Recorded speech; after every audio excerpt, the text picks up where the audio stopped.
One sunny day, my friend Tim told me the funniest joke I had ever heard. I couldn't stop laughing. Tim said, "Why did the tomato turn red?" I asked, "Why?"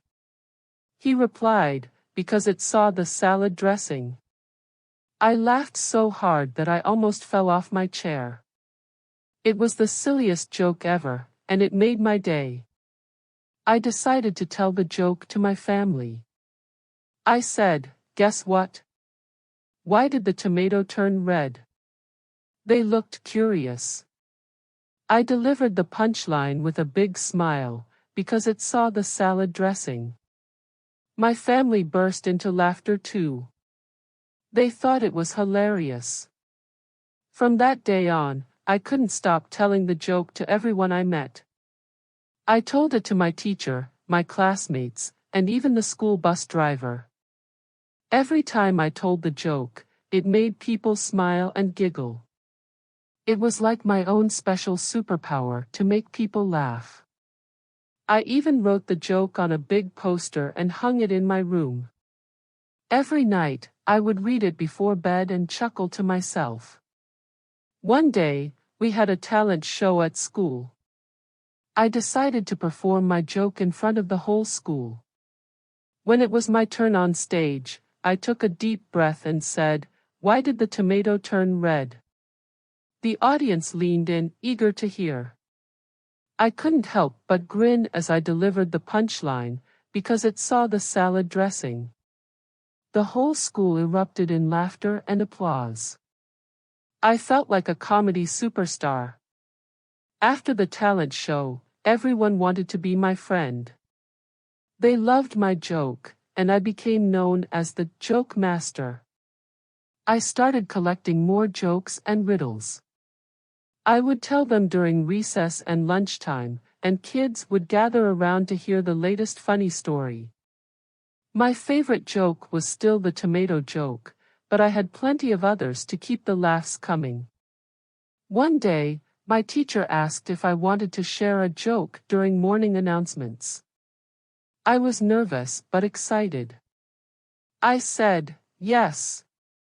The next morning, I stood in front of the whole school and said, "Good morning, everyone. I have a joke for you." I told the tomato joke, and the entire school burst into laughter again. It was an amazing feeling to make so many people smile. After that, I became the official joke teller during morning announcements. Every day, I would share a new joke to start the day with laughter. One time, I told a joke about a dancing elephant.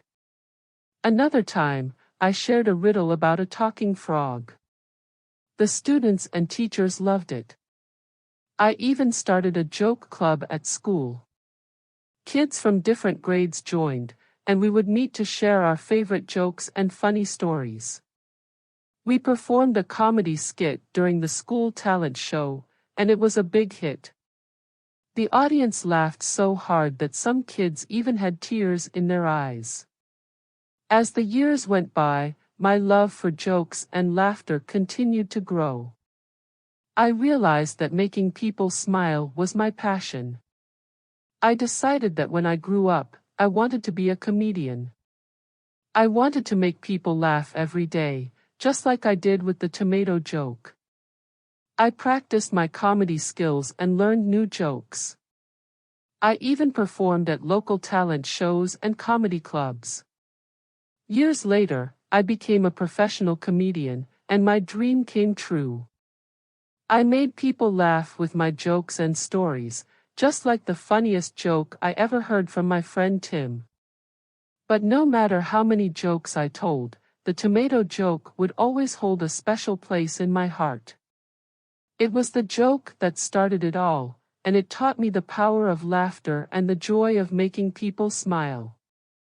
And that's the story of the funniest joke I ever heard, and how it turned me into a joke master, and eventually a comedian who spread laughter and happiness wherever I went.